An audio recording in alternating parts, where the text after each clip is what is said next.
Hello YouTube. So I haven't made a video in quite a while, and as you may have heard, my computer just slowed down its fans and booting up over there. There, yeah. So I just got a few laptops from a great friend of mine. So this is the first one, and this is an IBM ThinkPad series T60p. So this laptop works. I have fixed the charger, which was broken. Only downside is I don't have a battery.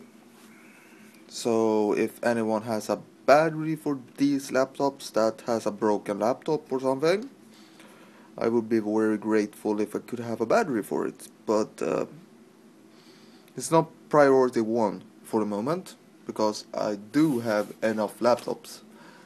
I got 2 over there, and I got several more. Then I got this laptop also from the same fellow.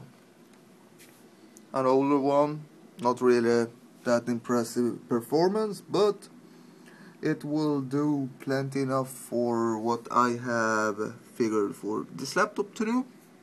And that is running Backtrack 3 and Aircrack.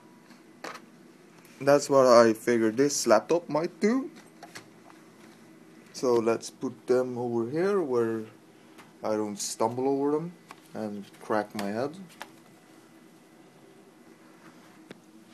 So yeah, besides of that, I have got this D-Link router, and it's not in for repair this time, because this time it's actually working. But I had to figure out how to get it working, basically, because the router was unstable and did not run. I'm using the USB port on it right now for internet. No other port is used. So this can use on 3G modem, like I got one over here. And the way I had to basically wire it is I had to use a double-sided wire like this one, because the power portion of the router on the USB port is not working. But this would not have been possible to wire this way if he hadn't given me a Apple charger. Yeah.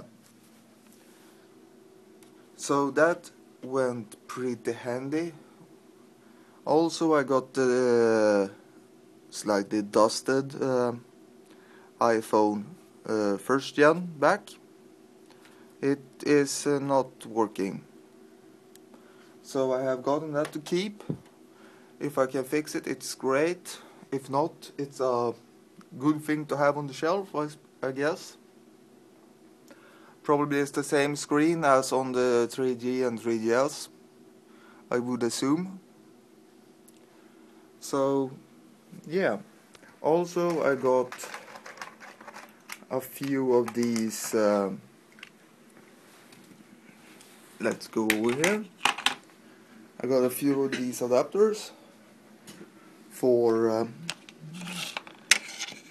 these D-Links. This is on 108 megabits one with the R2 chips on it. This is a 54 one with the RL-Link chip on it, or whatever it's called. And this is another one with yet another chip on it. So the most stable is this one, according to people using Backtrack. But I don't know. I haven't found the correct specs on this card yet, which I have laying around. I got shitloads of wireless things laying around. Also, let's see here.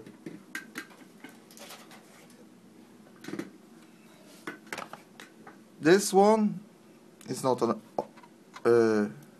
RA-Link. Yeah, not an arrow link, but it's a D-link. It's close enough.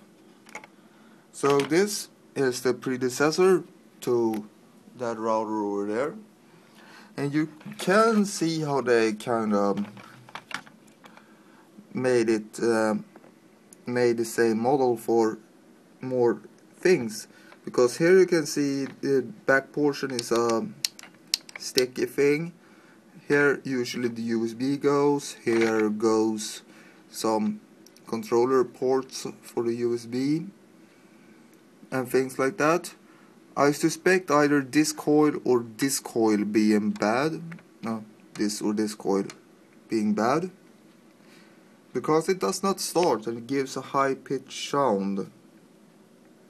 And it has to be in the driver portion of the router over here. The problem has to be within this driver portion of the router. So I need to find the correct coils. I need to find the correct coils, yeah. And I don't think it says what coils it is. Honestly though, I suspect it's the black one.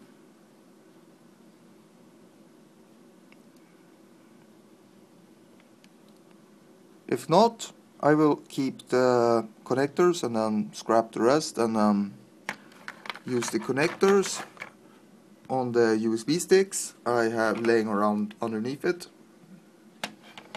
So I just wanted to show you how they shipped out on the routers and made one PCB for all of them. Kind of cheap, if you ask me. But then again, D-Link isn't the most high-end router manufacturer there is. So now it's back to learning Backtrack 3, because I pretty much gave up with what is it called, air crack. I mean, air crack is good for web, but I can't get WPA cracking to work. My bad. I can't get any word listings to work. I get WPA, but I don't get any word listings, because whenever I press crack on the word listings thingy, it just spits out no word list. And I got no clue where the fuck to put the string to the word list or whatever.